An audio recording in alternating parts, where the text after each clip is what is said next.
XX, foi escrita uma história cuja importância somente as gerações futuras conseguirão aquilatar. Seus efeitos, já marcantes, podem ser resumidos em quase 400 de livros editados, milhões de exemplares produzidos, contendo páginas assinadas por mais de 1000 autores que se serviram de fatos, nomes, datas, imagens e emoções que requereriam uma mais que prodigiosa imaginação para idealizá-los, o que confirma a autenticidade de suas fontes. O protagonista principal desta história passou pelo mundo mais conhecido por um apelido de infância, e seus valores pessoais, bem como qualquer mérito da obra construída com sua própria vida, preferiu atribuí-los à doutrina espírita. Seu nome, Francisco de Paula Cândido ou Francisco Cândido Xavier, ou simplesmente Chico Xavier. Neste programa, lembraremos alguns lances que bem demonstram a grandeza dessa existência que se constituiu num exemplo constante de determinação, renúncia, disciplina, dedicação, fé e amor a uma causa em prol da humanidade.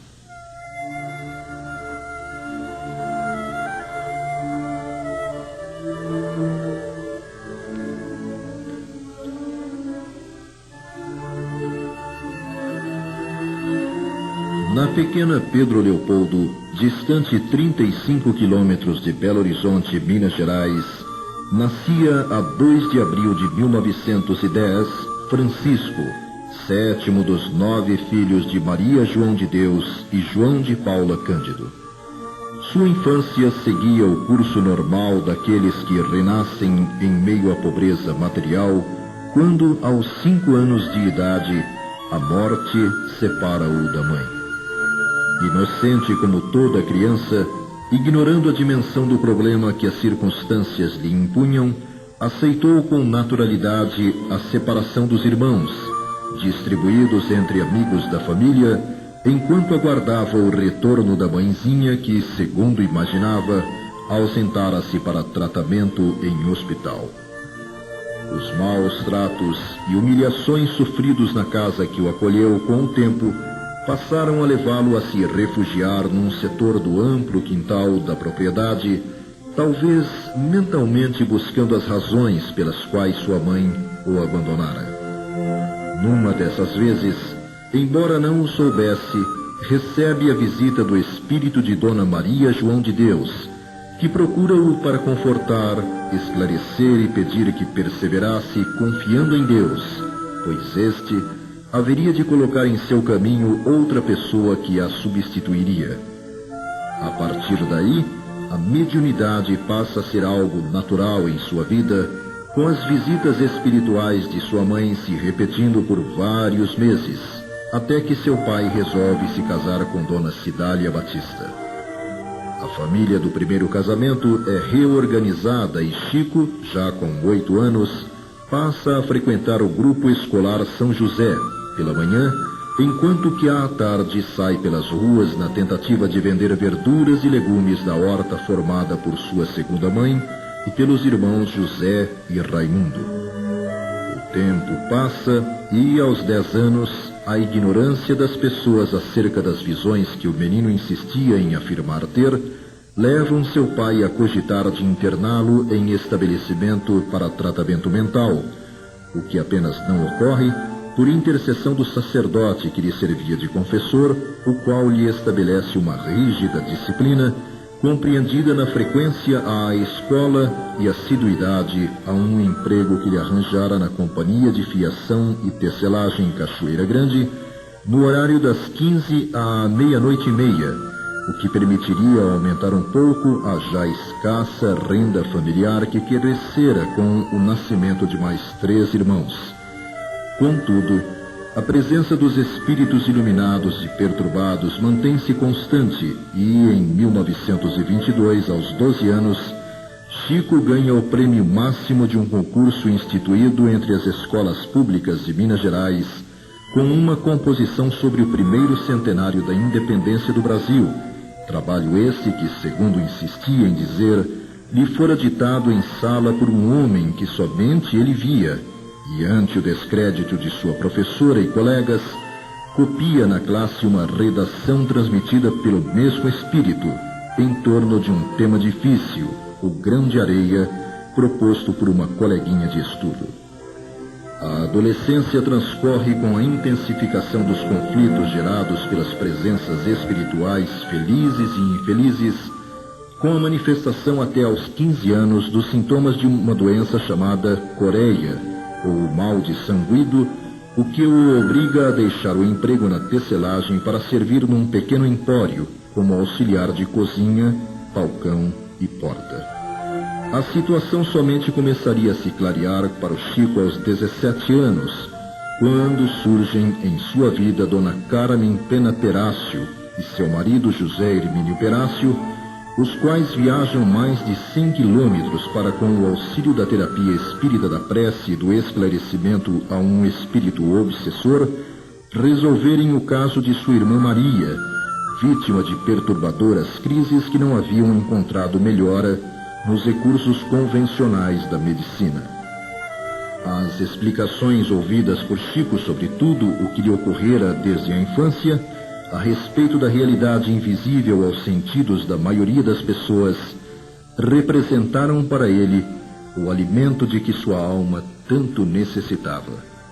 A 21 de junho de 1927 é fundado o Centro Espírita Luiz Gonzaga, e quase 2 meses depois daquele primeiro encontro com a verdade, numa reunião pública do grupo, ele aceita a sugestão espiritual de Dona Carmen Pena Perácio para que apanhasse papel e lápis e se colocasse à disposição do plano espiritual. Recebe então psicograficamente 17 páginas de instrutiva mensagem discorrendo sobre os deveres espíritas e assinada por um amigo espiritual. Era 8 de julho de 1927. O primeiro passo havia sido dado. O segundo, comunicar ao seu confessor de muitos anos, o padre Sebastião Scarpelli, sua decisão de estudar e seguir o espiritismo. As reuniões tornaram-se parte do dia a dia daquele jovem de 17 anos e, embora o arrefecimento do entusiasmo dos companheiros dos primeiros momentos, os quais foram rareando nas reuniões, começa a receber dezenas, centenas de mensagens em forma de verso e prosa de diversos autores,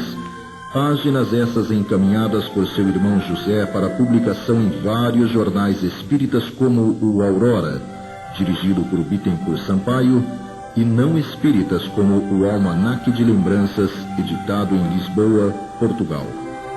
Em 1928 passa a colaborar em reuniões de desobsessão e em janeiro de 1929, Dona Carmen Perácio percebe mediunicamente um quadro espiritual no qual se via Chico cercado de centenas de livros trazidos por vários espíritos desencarnados.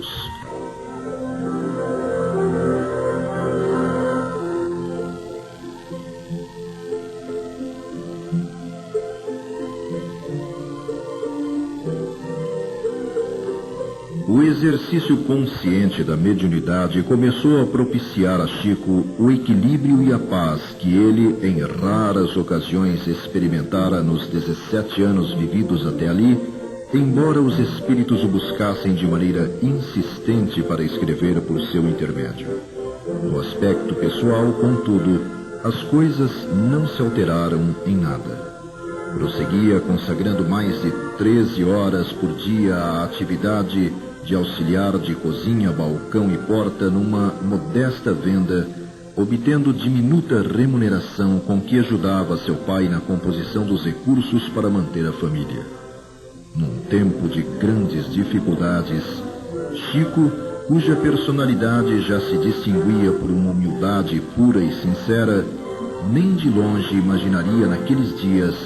onde acabaria levando-o a abençoada mediunidade que se desenvolvia cada vez mais em si mesmo para as realidades do mundo espiritual.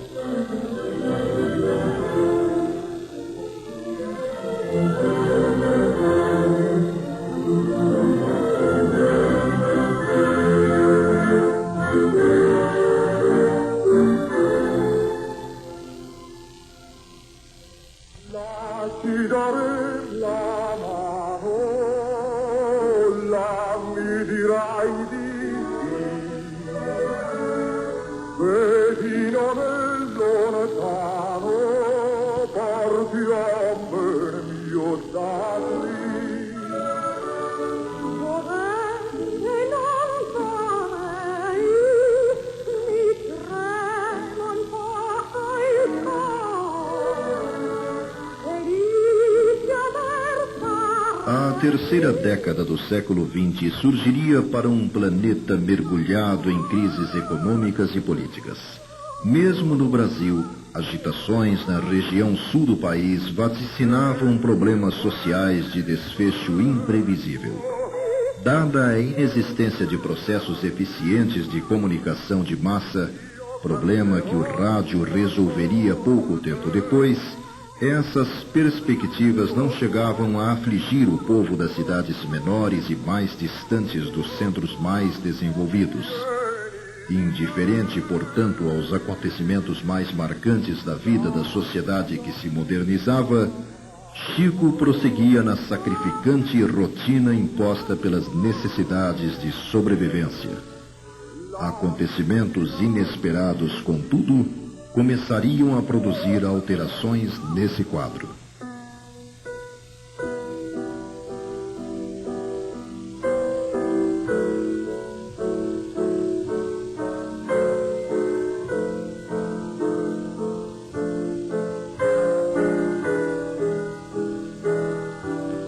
O exercício da mediunidade no período de 1927 a 1931 foi intenso, fase definida posteriormente por Emmanuel como de necessária experimentação para Chico.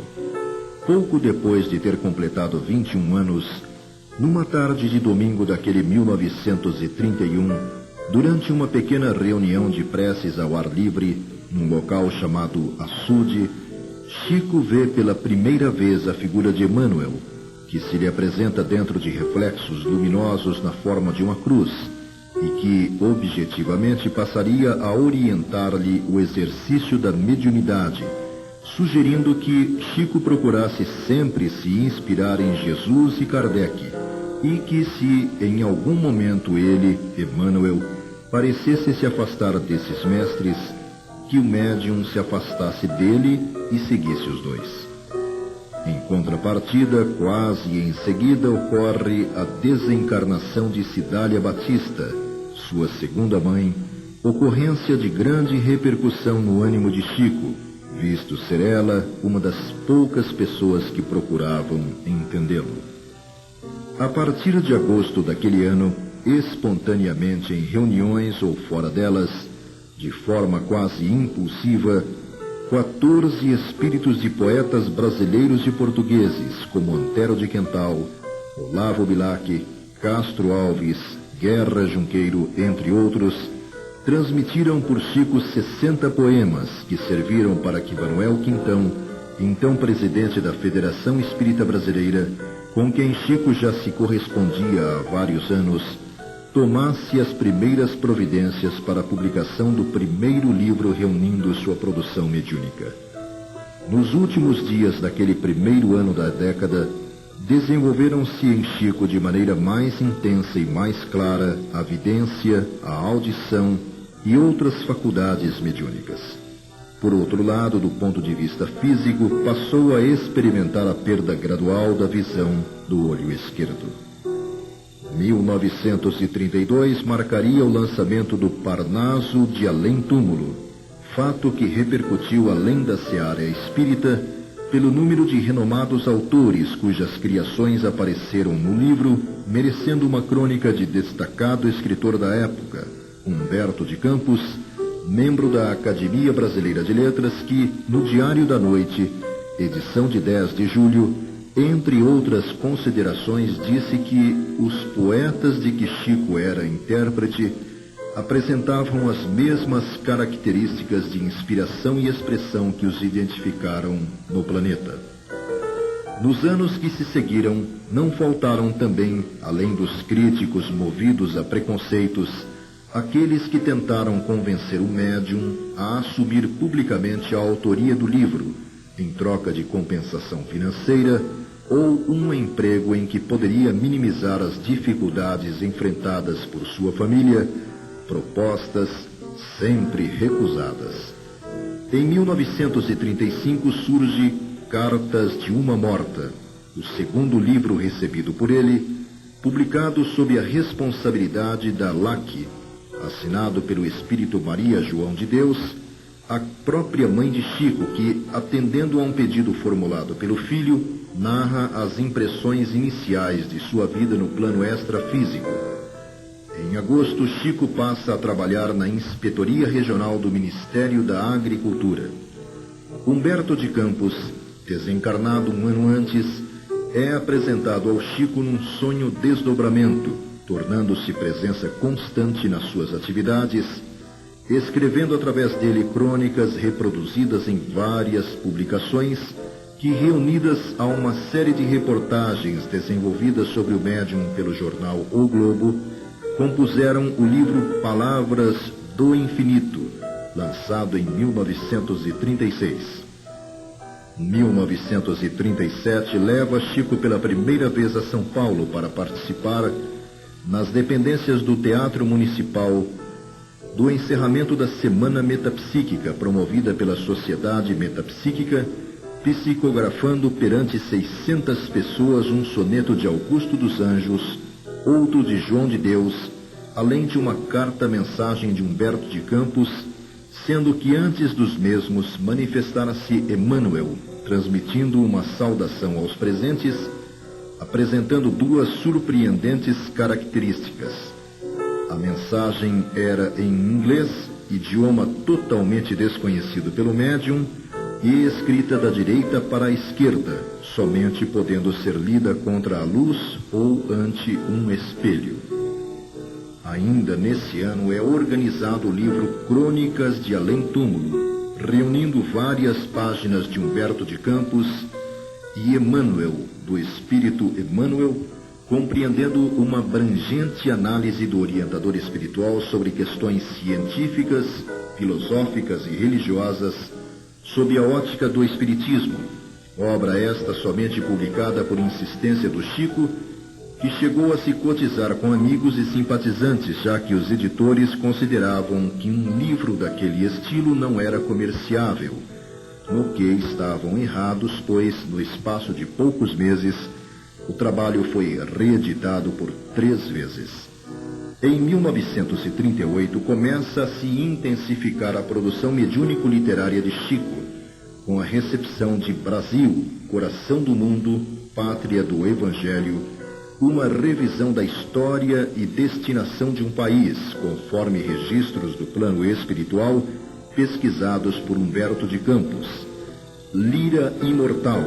coletânea de poemas de vários autores espirituais. A Caminho da Luz, uma abordagem sobre a evolução e história do planeta e de seus habitantes, assinado por Emmanuel, e Novas Mensagens, reunindo mais crônicas de Humberto de Campos. O ano de 1939 foi ocupado por Emmanuel na transmissão dos primeiros romances históricos, narrando as venturas e desventuras do próprio autor em suas existências como o senador romano Públio Lentulus, ao tempo de Jesus, no livro Há 2000 anos, e posteriormente como escravo Nestório, na obra 50 anos depois. Concluindo a década, Chico recebe cartas do Evangelho, do poeta Casimiro Cunha, e as respostas às 410 perguntas formuladas por colaboradores da Federação Espírita Brasileira a Emmanuel sobre questões científicas, filosóficas e religiosas que serviram para compor O Consolador, além de uma recriação de Humberto de Campos das cenas e situações vividas por Jesus e seus discípulos no livro Boa Nova. Nesse ano extraviaram-se os originais de 200 páginas manuscritas de amigos espirituais que constituíam um livro inteiro, tendo como tema central a impressão de espíritos no momento da desencarnação e depois dela. Digno de nota também é o fato de Chico ter recebido nesse período várias mensagens em idiomas estranhos a ele, como em hindu, em luxemburguês e outras em inglês, páginas essas reconhecidas pelos destinatários como autênticas e elaboradas no melhor estilo da língua em que foram transmitidas.